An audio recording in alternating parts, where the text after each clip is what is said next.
locations around the globe, and it's unfortunate. That's for damn sure.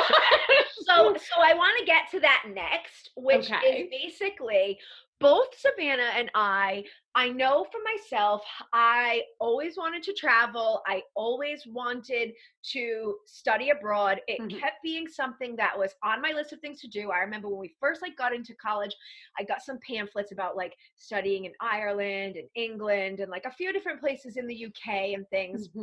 And looking over those and trying to figure out how tuition was comparable. And I did not come from a family with money. I went to school on grants and loans and scholarship, whatever I could.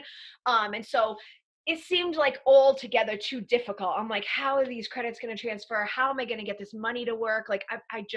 I don't have the money. I'm not a privileged student who's going to be able to afford the opportunity to study abroad. I hope someday I'll get to travel, but this isn't going to work out for me. And I just sort of tabled it. And then my best friend, Emily, who I grew up with, she went on semester at sea our sophomore year in college, fall semester, had the most epic time. I remember hearing all about her trip, or her junior year. I think it was junior year. I think it was a year before us, or something that. So hers was our junior year, fall of junior year, and then we had senior year, and then we went. But she went, sounded like the most epic trip. I remember just reading over her journal with her, so desiring to go. Obviously, we knew it from when it was on The Real World. I didn't know that, actually. See, I didn't pay tons of attention, but I used to watch The Real World when I was a kid and Road Rules and whatever. Yeah. And I remember that season actually was sort of a disappointment because it was normally they lived in the Winnebago and they traveled around doing competitions. And then that season got really weird and they were at school on a ship and it was kind of what the fuck is this? Where did this come from? But I remember Yes and Veronica were part of the cast and they were ugh, big deal and whatever. But I didn't really watch much of that season. I just knew they went on semester at sea, whatever that was. Yeah. And then Emily went and it was gosh, that's be the most epic trip to ever go on, but I'll never be able to do that. And then fast forward to you and I have been really good friends throughout most of college, evidently, as we figured out. Yes. And I feel you brought it up at some point or something that you were thinking about wanting to go. And I was holy fucking shit, that's a trip I wanted to go on forever. I've always wanted to go.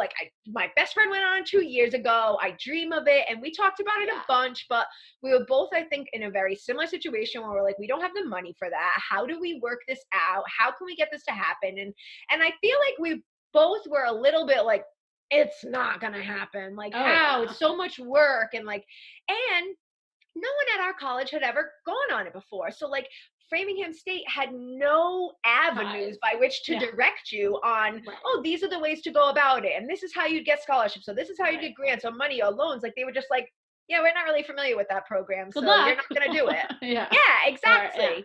And so I remember we went home for Christmas break. And at that point, it was just sort of I've got one semester of college left. We're not making this happen. I'm going to graduate in the spring and it's going to be over and there's no other time for it. And I remember IMing you. Remember the IMs, kids? The old IMs?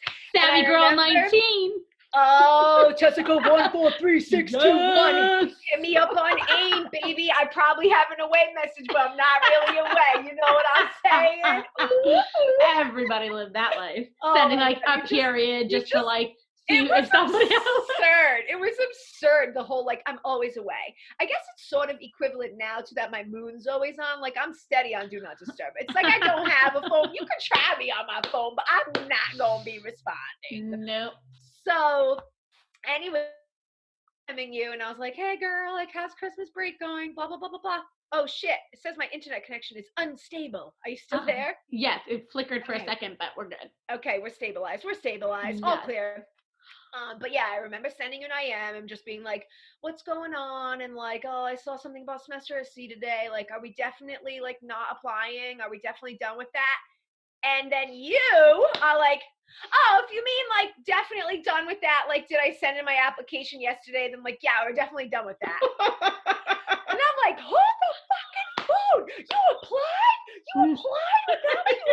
You applied? You're oh, I didn't want to let it pass me. The date was coming and this is something we want to do. I'm I just had to get the ball rolling. Maybe it won't work out, but you got to at least got to apply to know. And so I was well, fuck that. We're fucking doing it. Now I'm doing it. We got to do it together. And so, of course, I did. And we both like sent our paperwork, waited, got accepted. And then even still, it's like we were accepted in what, January, maybe February right. 2008. And we weren't going to go until the fall. But like those 8 months were like, how the fuck are we going to figure out? Okay, and finish our classes and quote unquote walk the stage and graduate and do the whole thing and pay $1,000 because I remember you had to pay your deposit to like. And you had to have a credit card. I don't fucking have a credit card. I was like, dude, what? I had a credit card. Another credit card that took me about 10 years to pay off after doing that. But I did. I was like, I have to put it on the credit card because I don't have $1,000. Who has $1,000? Where am I going to get the other $30,000? I don't know. But I'm going to put the first $1,000 on this credit card to just show them that I'm serious, and then they will like figure out your financial package and stuff like that. And that was it. And then I feel like we got to work on like figuring it all out and going to meet with whoever you met with at school. I don't even remember. Me neither. I remember going a couple of times and like even they were like, we know nothing about this program, so you're telling me. Whatever you tell me is what you're telling me. And then I remember just distinctly every day leading up to the trip, truly, our voyage left Nassau, Bahamas, August 28th, 2008, right? Yep, exactly. It was probably the 22nd, the 23rd, and I still had no idea. I, at that point, had covered throughout grants and loans and financial aid and all that kind of stuff, my tuition, but I had not $1 for spending money. Like I had worked for the summer, but like I'd saved up $600 or something. Like I was like, it was known that like if you were going on semester at sea, you should be bringing between $6,000 and $10,000 for spending money. And it was like, where am I going to get an extra $6,000? So I remember the days leading up to it, I thought, I'm not going on this trip. Like I can't go if I don't have spending money. Like there's no point at that point. Like, yes, would it be amazing to go? But if I can't afford to get off the ship, go on an excursion, buy myself a dinner, how is this going to, there's so many things that you needed money for. It wasn't like, wasn't just getting on board. Right. It was different than college. You even internet, food on board, everything, sweatshirts, whatever. Every little thing. And so I remember all of that in the days leading up to it. I asked everybody who I knew and was close to and that I thought maybe would help me at all. My aunt and my uncle had just like remortgaged the house or something, and they were like, we can't sign any loans on behalf. We can't co-sign a loan. We have too many things already up in the air. My best friend Rachel's father, I was like, he knows that like I'm a good person, that like I do things right, like he'll co-sign for me. I reached out to them. Rachel laughed my face off right away. She was like, my dad won't co-sign a loan for me or my brother. It's never happening with you. So you can ask him. Of course, he's like, yeah, Tess, not happening. Good luck. And it was like I had expended all options at that point. And it was just like, I'm not going to go on this trip. I can't go on the trip. I'm broke. And then my Aunt Michaela, luckily, my angel, Aunt Michaela, my mom's sister, came into town to visit. I hadn't seen her. I'd only met her. I talked to her on the phone all my life. Luckily, she's like stayed close to us, but I'd only met her in person once when I was like 14 years old. She came for like a couple days in the summer. So like we were close in the sense that we always had like a phone relationship, but like I've only met you in person one time. Second time I'm seeing you. And she was coming to like take me like to come see me, take me out for supplies, just like packing like toiletries and stuff. That was her purpose of that visit? Her purpose was like, I'm going to come, I'm going to see you off on your journey. Like, I'd like to take you out for a night and like maybe bring you to Walmart, help you get some of your toiletries and supplies that you're going to need. Yeah, great. I'm going to get these toiletries to sit in my home. Yeah. And she like came and I basically just had to like lay it all out on her. I'm like, listen, like I don't know if I'm going still. Yes, I have my flight. Yes, I have all this planned, but like I don't have $1 to spend. And she was like, I will co-sign a loan for you. Like with no reservations, no like, girl, you better, I'll kill you. You better tap your name on you so I know it's real. Like no reservations, just like, if we can lock down this loan. And we tried like 3 different people. I remember like this one was like a no, this one was a no. We were like, all right. Like the lenders? Yep. And then we were like, all right, discover student loans. Like, let's see how this is going to go. And it was the first like public student loan, not like a federal student loan that I'd ever taken out. A private one. And private. Yeah. So it worked, blah, blah, blah, blah, blah. But even still then, like, it worked, but they were like, oh, it's going to be a certain time period before like installments that they could give it to you. Exactly. It was going to give you an installments. And I remember we left for semester at sea, and I had like I said, a few $100s, and like a couple of people's parents like gave me a card like to wish me a bon voyage with like $50. And it was like, fucking sweet. I got $50. I got $50. Like I probably left with $700 or $800 to my name, and like waiting for this money, this loan to come in. And I just remember going on semester at sea, fearing the worst. And even in like the first 7 to 10 days that the first like installment was supposed to come in, they sent something again. And you know, like we're off at sea at this point. We only have so much internet. We can't really check. It was 2008. It's not like it is now with the connectivity and stuff. It was a very different story. And so I remember the first chance that I got to like check my emails from my aunt or whatever, she sent me a message saying like, we've got this information. They can't send you the installment. We're not going to be able to.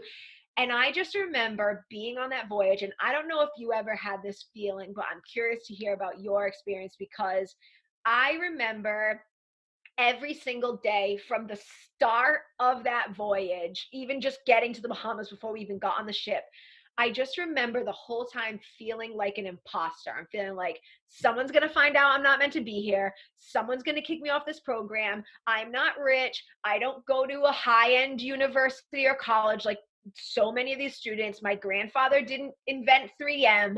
I'm not a million. Like for half of the voyage, I think I was in a fear state of like, when are they going to discover I'm not one of them? I don't deserve this opportunity. And like, it was so crazy. And of course the money did come through, but there were times where it didn't. I remember owing your roommate Brittany money, like because I went to get money out in South Africa and like my installment hadn't come through, and then being like all of our friends were so wonderful and like, don't worry, like I've got you until you get it. And I'm like, well, what if I never get it? What? Like, I don't know what's going on with this money. There's a chance I may never get it. So tell me about your experience with that. Okay. So some real life shit. Yeah, no, I mean, very similar to your background as well. You know, I don't come from much on the spectrum of being from, you know, the US. You know, now I know how privileged I am as a white straight woman from New England, you know. But growing up, we were very, very much on the impoverished side. I'm the first person ever to go to university or school in my entire family. I paid for everything myself. I did all of the loan paperwork and all of that myself. I worked 5 jobs throughout college to be able to make it work while doing a full course load. Like, I've always been a hustler in that regard, just doing whatever the fuck I need to. But a lot of it actually comes down to kind of that sentiment where Framingham had no idea. They're like, well, it's not going to happen, so sorry. That kind of sentiment, because even, you know, my family, when I was figuring out what to do at 16 years old, was like, you're never going to college. You're not smart enough for that, and we're way too poor. It's never going to happen. And so when people tell me no, I'm like, I'm going to do it. Exactly. So I don't know what that is in me. It's just some little fire that ignites, because I'm like, don't fucking tell me who I can or can't be. I'll decide that. If I fuck it up or I choose not to do it, that's on me. But you don't get to choose that. So that's always just been like something ingrained. So, which is a good thing to have. A motherfucking chip. A motherfucking chip. Yeah. Tom Brady still got the chip, but enough about him. Enough about him. But yeah, so I never thought I'd even go to university. So the fact that I was at Framingham was huge, you know, and I originally just applied because I was like, I'm going to have nowhere to live. I need a place to live. So right. Where do I go when I turn 18?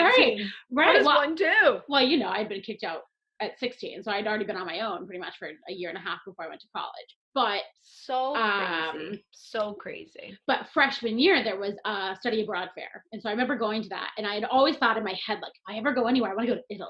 I want to go to Italy, like Eat, Pray, Love, before Eat, Pray, Love had even come out.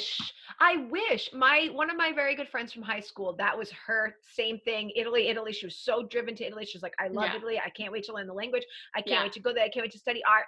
And I feel like I was like why was I lost upon that? Because I've always loved Italy. I love their food. I love their culture. It's my dream country now that when I go, I'm never coming back. And why wasn't it top of my list to study abroad in Italy? I don't know. Well, now it's all right because we'll postpone Italy until, all this debacle is done. Amen. But it is an incredible place. So I've been fortunate enough to go later on, but we can talk about that later. But yes. So, I always thought if, it was a pipe dream though, like just being at Framingham, right. Which, by the way, at the time was the cheapest 4-year state school in the state. So, and each year would increasingly get more expensive. And again, that feeling of how am I going to pay this? How is money going to come in? What am I going to do? Yep. But so semester at sea had always been like, I remember I had kept like pamphlets from that study abroad fair and the Italian one too, but I ended up throwing throughout spring cleanings along the way, threw everything out. But semester at sea, I swear to you, Tess, like I would hold on to it, and every time I find it, I'd like sit in a little quiet corner in my bed and I would read it and I would just cry. I would just cry. Yes. Like I couldn't explain, that feeling of how profound it was that I need to do this for whatever reason. I didn't know at the time. I just had that longing. And so when we were going back and forth, I was like, no way. It's hard to get into. It's crazy expensive. Who the fuck am I? Like, it's not going to happen. Right. I need 2 classes to finish to get my degree. Why don't I just get them at a community college and be done? Blah, blah, blah, blah. And then over that break is when I was like, fuck that, because that sentiment you were talking about when you were on board, like, I don't deserve this. I'm not part of that. And I, in that time frame in my life, throughout college, but like was a lot of that starting to scratch the surface of figuring out what is my self-worth and who gets to define that. Was nowhere near where I needed to be, but that during that break, I'm sure something happened with my family and pushed me over the edge. Like, fuck this, I'm applying. And if I get denied, then I get denied, but I'm not going to deny myself the chance before, beforehand. So let them decide. So, right. So once we got accepted, I'll never forget how loud I fucking screamed. Friends ran from down the hallway, like, what's going on? And I'm just like crying, like you never in my life thought. Yeah. And then everybody I remember was so excited for us, that whole senior week. Absolutely. Yeah. But then, it was fucking scary to figure out the financial piece. I ended up, because I had been familiar with the process of applying for things and run into a ton of fucking obstacles throughout the 4 years of college, almost having to withdraw sophomore year and not going back because I just didn't have a way to do it. Figure out a way, because I'm scrappy like that. And a big help for me was always my summer job. Like, I lived for free up in the woods in New Hampshire, working at a residential summer camp and just pocketing all the money that I made, which wasn't a lot, but to not be spending anything to survive. Plus, I feel like you had a good people who were raising you up and helping you realize your potential and who you were. Where are we connected? Yes, we're connected. We're good now. Okay.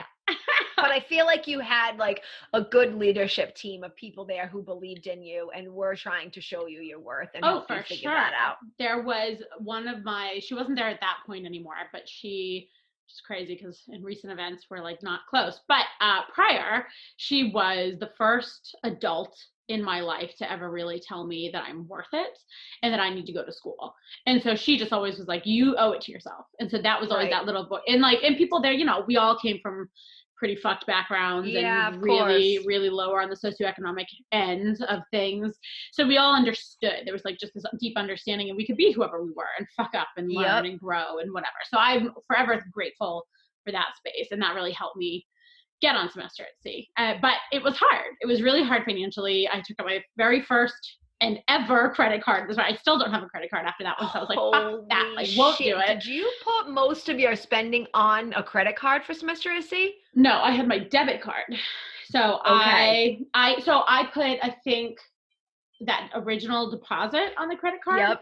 I paid that off, and I didn't even really touch it much because I had saved up from working as much as I could. And then over the summer, I was like a little bit higher up. So I made a little bit chunk. I think I had like $2,000, maybe $3,000. All right. That's pretty good though. That's an impressive summer. Right. For sure. Right. Yeah. For sure. For a little 21-year-old, No, I think with me, it was like, I went back and, I was like serving and waitressing, but because I was always at school and because I was always at school, they wouldn't like, It wasn't a put restaurant you that you on just as schedule. much. Like, it was Yeah. like, right. Like, when I got back, they're like, yeah, we already have our 5 waitresses and they work every night. So if you can pick up shifts, you can put your name up in the back. Right. And so that was Right. it. It was like once a week, maybe I'd be like, well, somebody give me your shift. Give me your shift. Right. I'm trying to make I'll some take money. it. I'll It's take like, it. I'll take it. it's like, that's not, I should have honestly probably got a job somewhere else and been like, I can bank up money this summer. But, you know, I'm just like, whatever. I try to get a shift when I can, huh?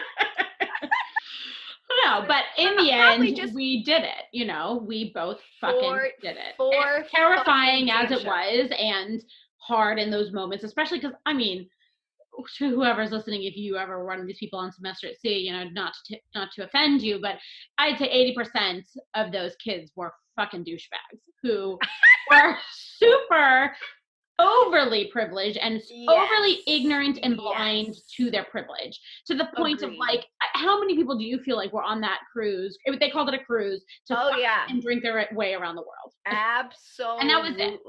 And it's like, you know, we're pulling up to ports of call in South Africa, and like people are going to go to Robben Island, and people are like, let me just go get fucked up, and I'm not going to go. Oh yeah. Or going to the tunnels, and like, how do you prioritize? We rented the owner. This was one of the kids on our voyage's story. We rented the owner of Billabong's house in Cape Town, South Africa, and I took a shit in his bathroom sink. Do you remember that? No. True story. True story. Ooh, are you eating sushi? This motherfucker. Let's get a close up on that. What you got over there, girl? A little spicy tuna roll. Where'd you get it from? This is just a grocery store kind. It's not like a fancy one. Yeah, I just haven't eaten anything today, so I had like a couple bites before we hopped on, and now. Oh, I'm jealous. I'm jealous. Listen, I have to make a grocery store run count, okay? I go once every 2 weeks. No, girl, you're damn right. So, I mean, I guess that should bring us. So we have so many. Anyway, no, the one thing, hold on. I want to say one more thing about Semester at Sea. Say it. It's just, regardless of how hard that was, and so many identity things of feeling worthy enough or not, that is one of the most pivotal moments in my life. Oh, I'm going to cry.